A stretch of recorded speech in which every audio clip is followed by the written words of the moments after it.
Assalamualaikum warahmatullahi wabarakatuh. Jumpa lagi di Radio Jurig. Alangkah lebih baiknya buat yang baru menemukan Radio Jurig, bantu di subscribe dan dipijit tombol loncengnya. Terima kasih. Kali ini Radio Jurig memiliki cerita yang berjudul Pesugihan Janin Bayi. Kita langsung aja ke ceritanya. Selamat mendengarkan.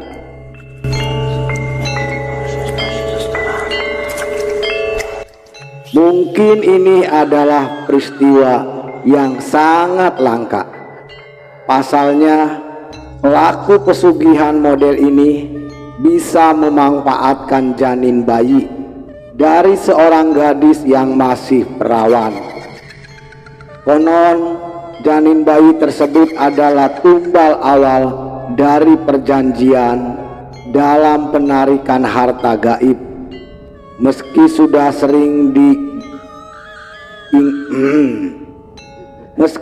sering diingatkan tentang akibatnya jika menjalani pesugihan ini, namun para pelaku sepertinya sudah buta matanya dan buta mata hatinya.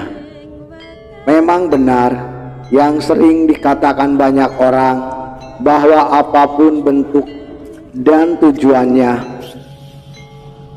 bersekutu dengan makhluk halus akan banyak ruginya daripada untungnya.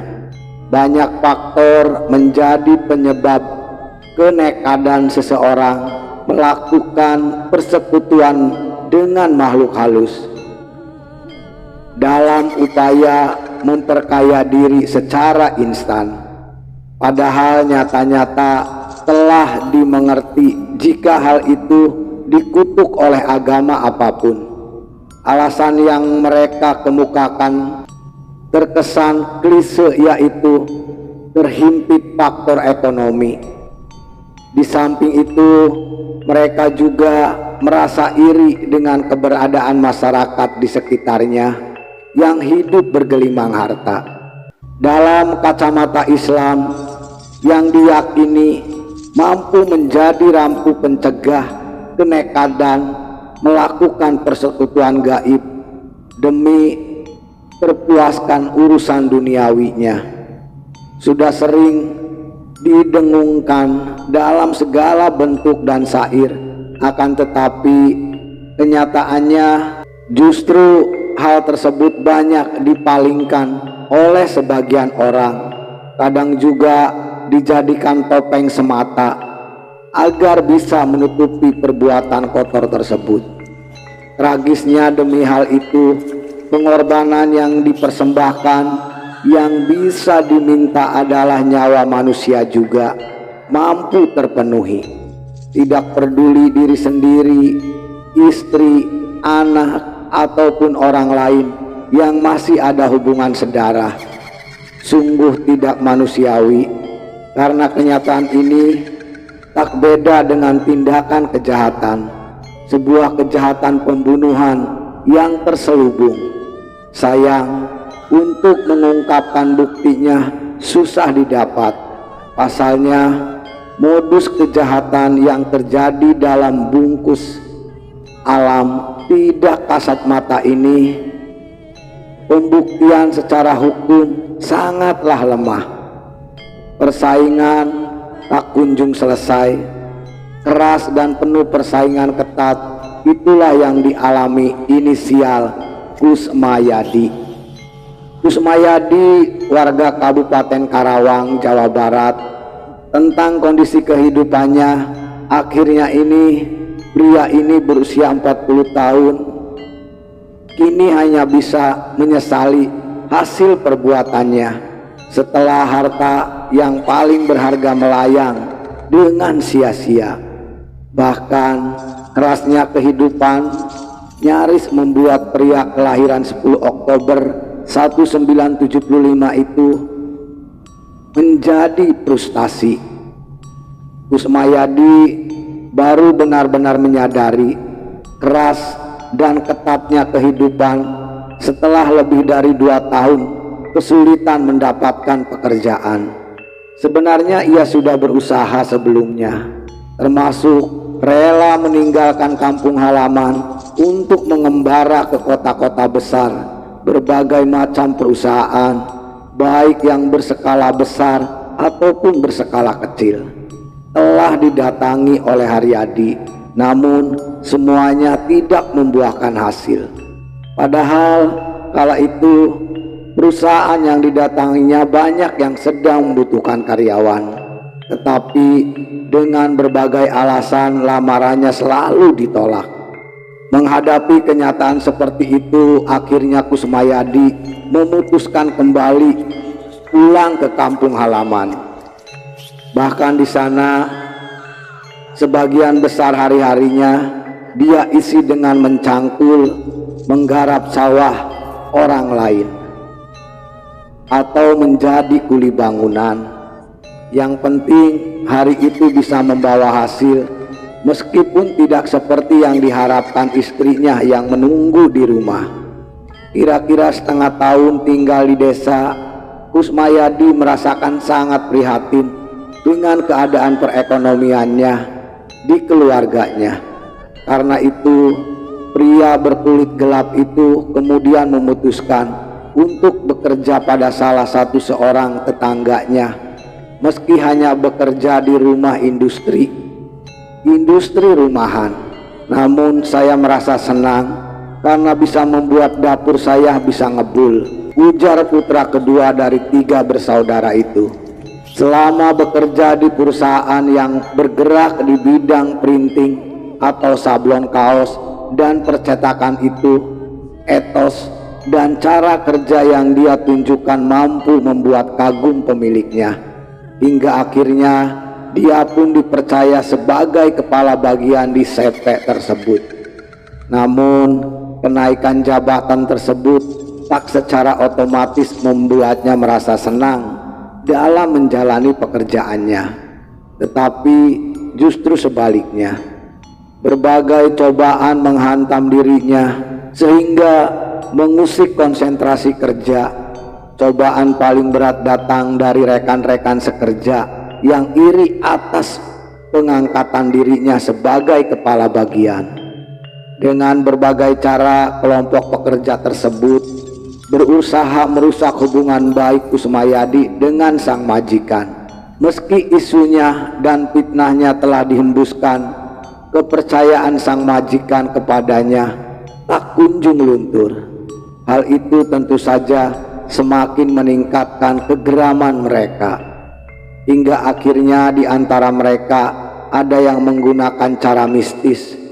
Hal itu baru disadarinya setelah Kusmayadi menemukan beragam macam benda aneh seperti paku, silet, beling, boneka kecil, hingga kendi air yang diisi garam dan cengkek lombok tergeletak di depan pintu rumahnya.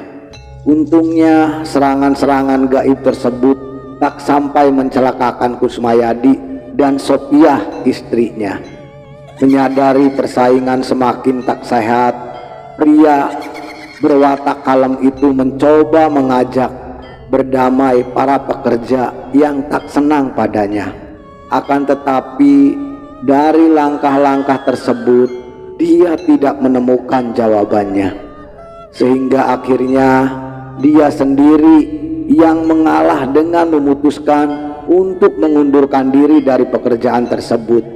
Tentunya hal itu dia lakukan secara baik-baik kepada sang majikan. Sebenarnya bos, saya itu keberatan jika saya keluar, tapi mau bagaimana lagi jika teman sekerja sudah tidak menghendaki kehadiran saya, terang Kusmayadi dengan sangat rendah diri. Semenjak keluar dari CP itu, Kusmayadi kembali pada aktivitas semula, yaitu menggarap sawah milik orang lain, ataupun tidak jarang pula jika kepepet dia rela menarik becak yang sedang menganggur. Beca milik tetangganya kadang suka dipakai dipinjam oleh Haryadi. Lelaki asal Loji Pangkalan itu tidak mau memperlihatkan kekurangan di hadapan sang istri yang sangat dia cintai. Dia benar-benar mempertanggungjawabkan tekadnya yang sudah memilih Sopiah sebagai istrinya. Sampai kemudian pada suatu hari, tanpa diduga pada saat dirinya sedang ngetem atau bisa disebut nunggu penumpang di perapatan Tanjung Pura, Kusmayadi dihampiri sebuah mobil keren. Awalnya dia mengira penumpang sedan berwarna metal itu sedang kesasar atau menanyakan sebuah alamat. Namun setelah melihat siapa yang turun dan menghampirinya, Kusmayadi menjadi terkesima kaget. Pasalnya pria ganteng dengan pakaian yang perlente itu tidak lain adalah temannya semasa kecil yang lama meninggalkan Karawang. Namanya inisial Hendro. Demikian nama pria pemilik sedan itu. Masih diingat saat pergi pamit, Hendro masih dalam kondisi serba kekurangan. Bahkan untuk ongkos pergi merantau saja harus meminjam uang dan perhiasan emas pada Kusmayadi. Maka tidak aneh jika pertemuannya saat di perapatan terminal Tanjung Pura itu begitu terlihat sangatlah akrab. Bak dua saudara lama tidak bertemu. Dikatakan Hendro bahwa dirinya pulang ke Karawang hanya untuk mengunjungi keluarga yang telah lama dia tinggalkan. Setelah bosan berbincang-bincang ngalor ngidul tentang kenangan-kenangan waktu itu, Hendro menjadi prihatin atas keberadaan teman akrabnya ini. Meski awalnya agak berat untuk mengungkapkan, tetapi akhirnya dia memberanikan diri untuk mengajak Kusmayadi keluar dari kemiskinan. Dirinya begitu prihatin menyaksikan kondisi temannya yang sangat terpuruk. Awalnya Kusmayadi sedikit risih ketika Hendro cerita jika keberhasilannya itu adalah hasil kerjanya yang dibantu oleh seseorang paranormal. Dikatakan Hendro bahwa keberhasilannya itu hanya bermodalkan mencari seorang gadis perawan tapi sudah hamil di luar nikah. Ditambahkan janin bayi dari perut gadis perawan itulah yang akan menghasilkan banyak uang. Dan Kusmayadi hanya cukup memberi sumbangan tali kasih pada gadis itu dengan nilai nominal sepadan, yaitu minimal 5 juta rupiah. Mendengar nilai yang disebutkan, Kusmayadi sampai tersentak batinnya berkutat. Jangankan uang jutaan, buat makan sehari-hari saja sulitnya minta ampun. Ya, kamu jangan melihat dari beberapa besar uang yang akan kamu keluarkan, tetapi kamu harus melihat hasilnya nanti. Uang miliaran bakal kamu terima, tegas Hendro memberi penjelasan ketika Kusmayadi kebingungan.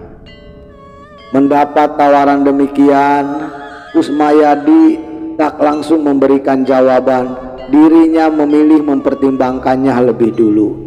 Hal itu ia lakukan karena memang sebelumnya dia termasuk orang yang anti dengan hal-hal yang berbau mistik. Soal uang, pikirnya bisa saja dia pinjam pada seseorang atau pada Hendro. Oh, sebelum dia sukses, dia juga yang pernah membantunya. Setelah berpikir keras, akhirnya Kusmayadi memutuskan membicarakannya terlebih dahulu dengan istrinya yang bernama Sopiah. Istrinya, jika memang hal itu jalan satu-satunya, mungkin saja dia bisa menghubungi Hendro kembali. Sang istri ngotot minta izin. Kusmayadi sebenarnya cukup tegar menghadapi hidupnya yang serba pas-pasan. Sebagai manusia biasa, dia memang mengharapkan hidup yang lebih baik dalam segi ekonomi. Namun dia masih bisa berpikir sehat dengan tidak melakukan cara konyol dan sesat. Kusmayadi lebih memilih berusaha tak kenal lelah dengan memanfaatkan kemampuan dirinya. Jika akhirnya dia menjadi pelaku pesugihan, itu lebih dikarenakan Sopiah yang siap mental menghadapi keadaan tersebut. Tetapi sesungguhnya Sopiah adalah wanita berhati baik. Hanya saja ia yang berasal dari keluarga bergelimang harta tak bisa untuk hidup dalam kemiskinan. Apalagi dia sendiri yang dulu ngotot memilih Sopiah menjadi istrinya. Meski ditentang mati-matian oleh orang tua dan saudara-saudaranya, makin hari kondisi mental Sopiah kian parah. Meski tak pernah berani marah pada Kusmayadi, namun hampir setiap hari ia mengeluhkan kondisi hidup mereka. Kusmayadi sendiri sebenarnya cukup bisa memaklumi sikapnya dalam hati kecilnya. Dia juga ingin membahagiakan dari sisi materi, tapi apa mau dikata, kondisi mental istrinya benar-benar parah. Hingga pada suatu malam ketika Kusmayadi menceritakan tentang pertemanannya dengan Hendro. Kusmayadi menceritakan tentang pertemuannya dengan Hendro. Bahkan teman semasa kecilnya itu akan membantu mengangkat derajat kehidupannya agar keluar dari kemiskinan. Sophia langsung menanggapi dengan sangat serius. Bahkan tanpa terduga, istrinya mencetuskan usulan gila yang tidak pernah dibayangkan sebelumnya. Dengan sangat hati-hati sang istri meminta suaminya untuk menerima tawaran temannya itu untuk mencari kekayaan lewat jalur pesugihan, yang membuat Kusmayadi terheran-heran manakala istrinya memutuskan sendiri untuk pergi ke Jawa Tengah. Jika Kusmayadi tidak menyetujui, dan yang membuat Kusmayadi semakin salah sikap, Sophia terus merengek agar suaminya bersedia memenuhi keinginannya itu. Resiko yang dijelaskan jika menjalani pesugihan itu juga tak cukup ampuh untuk meredam keinginannya. Bahkan ia mengatakan bersedia jika harus menjadi tumbal dari pesugihan tersebut, kata istrinya. Hingga 2 minggu berselang, Kusmayadi masih mampu bertahan untuk tidak menyetujui gagasan istrinya. Tentunya dengan alasan bahwa Hendro belum menghubungi dirinya. Akan tetapi ketika istrinya akan ke Jawa Tengah bersama Hendro, Kusmayadi pun tidak berdaya menghindari lagi. Bagaimanapun dia masih menyayangi dia, tidak tega jika istrinya berbuat yang tidak-tidak. Hingga pada suatu hari setelah Kusmayadi memanggil Hendro dan menyetujui tawaran temannya itu, selepas maghrib mereka berkumpul di rumah Kusmayadi. Namun kali ini Hendro datang tidak sendiri, tetapi membawa pula seorang laki-laki yang usianya lebih tua darinya. Pria berwajah dingin itu memperkenalkan diri dengan nama inisial Pak Guguh.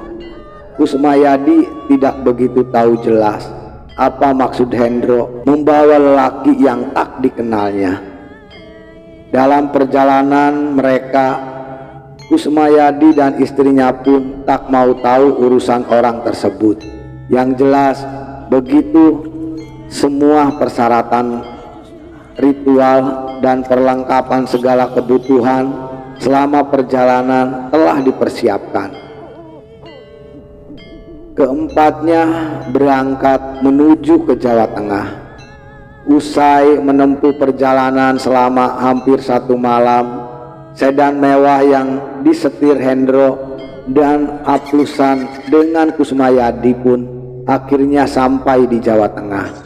Namun mereka tidak langsung menuju ke lokasi yang dituju, melainkan istirahat di sebuah rumah makan di pinggir kota Boyolali. Setelah merasa cukup istirahat dan perut telah terisi, perjalanan kembali dilanjutkan. Kali ini arah yang dituju adalah kota Grobogan. Sekitar 1 jam perjalanan, kendaraan mereka mulai memasuki hutan. Di atas perbukitan yang ditumbuhi pepohonan jati. Tak lama selama itu, dengan disambut suara kicau burung hutan, mobil mereka kemudian mengarah pada sebidang tanah yang sangat luas, di mana pada salah satu sudutnya berdiri rumah berbahan kayu jati. Begitu kendaraan berhenti di pekarangan rumah itu, seorang laki-laki keluar, memberi salam dan mempersilahkan mereka masuk ke rumah tersebut. Tak banyak yang dibicarakan pada pertemuan itu. Yang jelas, Kusmayadi baru mengetahui jika pemilik rumah itu kerap dipanggil oleh Hendro dan guguh dengan panggilan Mbah Brengos. Entah siapa nama asli lelaki berwajah brewok dan berjenggot itu. Kusmayadi tak memperdulikannya. Dia hanya ingin semuanya segera dilakukan karena sudah merasa kelelahan sekali. Masuk ke ruangan khusus, ternyata telah hadir seseorang pemuda tanggung dan seorang gadis berusia belasan tahun. Setelah diterangkan dengan sejelas-jelasnya, Kusmayadi dan Sopiah baru paham jika gadis yang masih berstatus pelajar pada salah satu SMA swasta di Sragen itu bernama Sari Atin, adalah korban yang akan memberikan janin bayinya, sedangkan si pria adalah bapak biologis bayi 6 bulan yang dikandung siswi tersebut. Mereka berniat melakukan hal itu tidak lain karena selain merasa malu oleh teman-teman sekolahnya, juga tergiur oleh uang santunan dari pelaku pesugihan yang sangat besar nominalnya. Selain itu, hubungan mereka pun tidak pernah disetujui oleh orang tua si pria karena mereka masih duduk di kelas 2. Setelah semua dirasakan cukup siap, sekitar tengah malam mereka pun memulai menggelar ritual.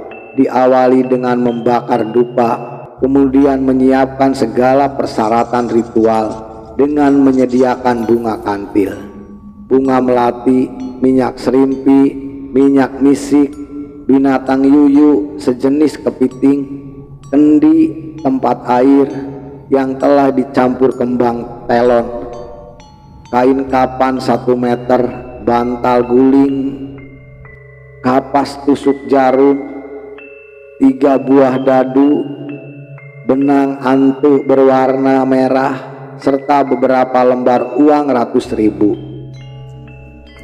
Konon katanya uang tersebut adalah memancing bagi si pelaku pesugihan untuk mendapatkan uang yang lebih banyak jika nantinya si pelaku berhasil melakukan ritual tersebut, pemindahan janin bayi ke alam gaib.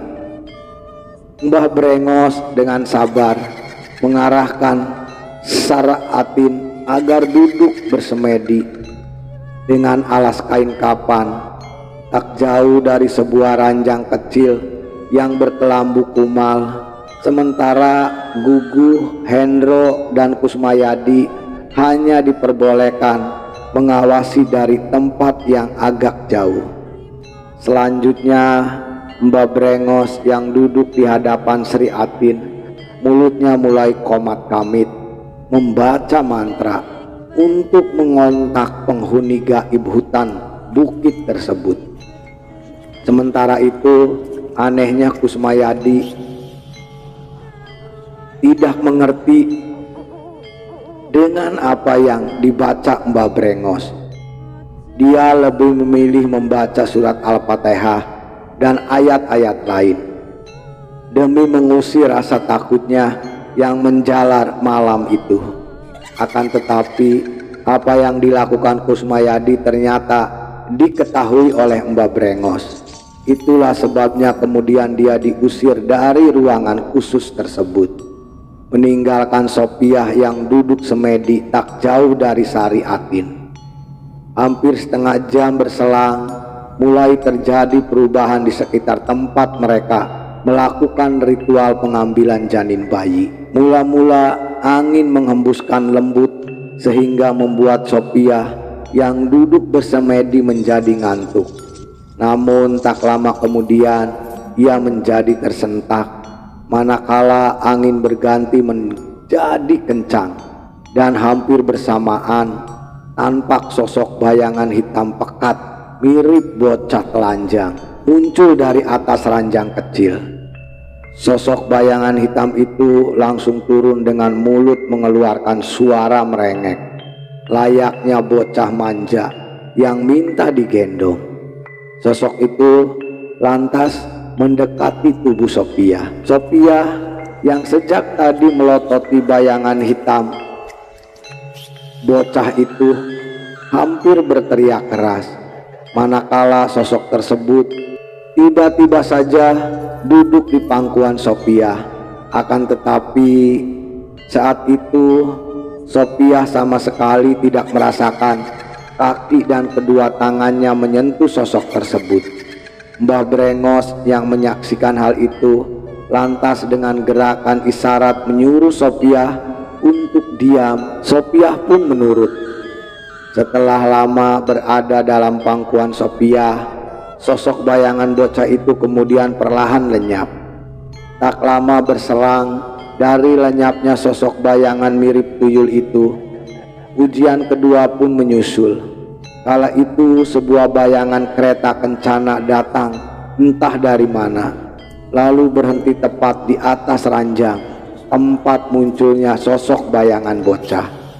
Kemudian sosok wanita berwajah cantik yang mengenakan pakaian kebesaran keraton tersebut tampak turun dengan gerakan lembut menuju ke tempat ritual.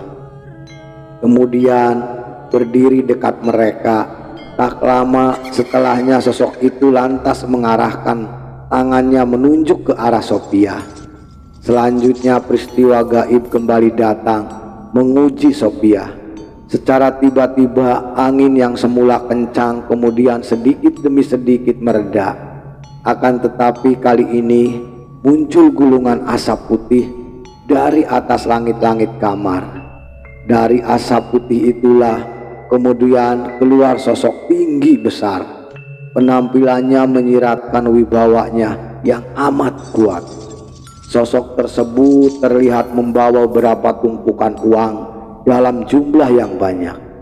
Anehnya, kemunculannya sosok tersebut hanya terlihat oleh Sopiah, sedangkan Mbah Brengos, Sri Atin, dan Pak Guguh tak melihat apa-apa. Selain temaramnya ruangan tersebut, menyadari bahwa kejadian itu sebagian peristiwa gaib yang tidak diketahui oleh orang lain, maka Mbah Brengos menyarankan Sopiah untuk berkomunikasi dengan sosok tersebut.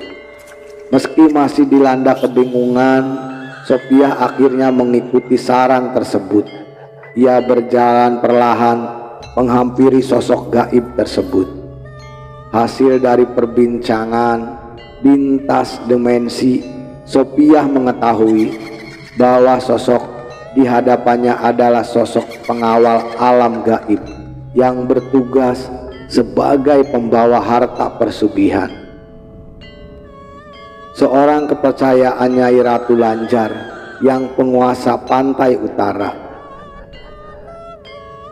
Merasa prosesi ritualnya diterima oleh para penghuni alam gaib, sosok tersebut akhirnya menghilang secara tiba-tiba. Hingga beberapa saat Sophia hanya terpaku dan diam di tempatnya. Ia seakan tidak percaya terhadap apa yang telah dialami. Ternyata melakukan ritual prosesi pesugihan itu tidak sulit. Tidak sulit yang seperti dibayangkan, hanya dibutuhkan mental saja. Demikian batin Sophia telah melihat situasi ruangan tersebut kembali hening seperti sedia kala. Akan tetapi tidak demikian dengan Sari Atin. Petaka itu segera menyiksanya. Tiba-tiba Sri Atin merasakan tidak enak pada perutnya. Bukan rasa nyeri hendak buang hajat, tapi nyerinya seperti hendak melahirkan. Karena itu ia pun segera memanggil Mbah Brengos yang masih duduk semedi di hadapannya. Namun aneh bin ajaib, belum sempat Mbah Brengos berdiri hendak membantunya, Sri Atin merasakan jika perutnya saat itu juga terasa kempis, seperti layaknya gadis yang tidak sedang hamil. Mengetahui perutnya sudah mengempis, ia pun memastikan hilang tidaknya bayi yang dikandung. Kemudian Mbah Brengos langsung memanggil seseorang dari balik kamar, wanita paruh baya yang dipanggil Mbok Jumi. Ternyata seorang dukun beranak yang ada di kampung setempat, yang bisa bertugas mengecek kehamilan si pasien jika prosesi ritual dinyatakan selesai. Begitu keterangan yang didengar Sophia. Begitu muncul, paranormal kampung itu langsung memeriksa kandungan Sari Atin. Mbok Jumi memastikan kalau janin dalam perutnya itu memang benar-benar sudah hilang. Begitu diberitahukan oleh wanita itu, Sri Atin nampak tertunduk lemas, seakan ia menyesali akan perbuatannya, yang tentu saja menanggung risiko besar baik di dunia maupun di akhirat. Akan tetapi ketika bayangan uang yang akan didapatnya begitu menggiurkan, bayangan kengerian mendadak hilang. Terlebih paranormal itu menyatakan jika hilangnya bayi yang dikandung Sri Atin karena telah diambil oleh sosok pengawal gaib Nyai Ratu Lanjar. Singkat cerita, sebagaimana yang dikatakan Mbah Brengos dalam prosesi ritual tersebut, apa yang diinginkan Sophia akhirnya terkabulkan. Tapi sebagai gantinya, para lelembut alam gaib itu memberikan beberapa persyaratan, yakni Sophia harus merawat dengan baik jika nantinya ada seseorang bocah yang datang ke rumahnya. Selanjutnya, setiap tahun ia diharuskan menggelar selamatan dengan menyembelih kambing di lokasi bekas ritual. Dan yang terakhir, Sophia diharuskan bersedia menyusui sosok bocah tersebut setiap kali muncul di rumahnya. Sebuah syarat yang sangat mengerikan diminta Kusmayadi jika itu benar-benar terjadi. Namun karena sejak semula istrinya telah menyatakan kesediaannya melakukan persekutuan, maka akhirnya dia pun hanya pasrah saja. Dan sejak itulah keduanya mulai terikat perjanjian gaib. Setelah merampungkan ritual perjanjian, mereka pun bergegas pulang. Seminggu kemudian hasil dari perjanjian gaib itu mulai dapat terlihat oleh mereka dalam Jumat pertama sejak kehadiran sosok bayangan bocah hitam dalam keluarganya. Kusmayadi dan Sophia dikejutkan dengan penemuan segepok uang ratusan ribu dalam laci meja. Sebagaimana isi perjanjian warung kelontong dadakan itu adalah warung kiasan yang wajib disediakan pelaku sepulang dari ritual.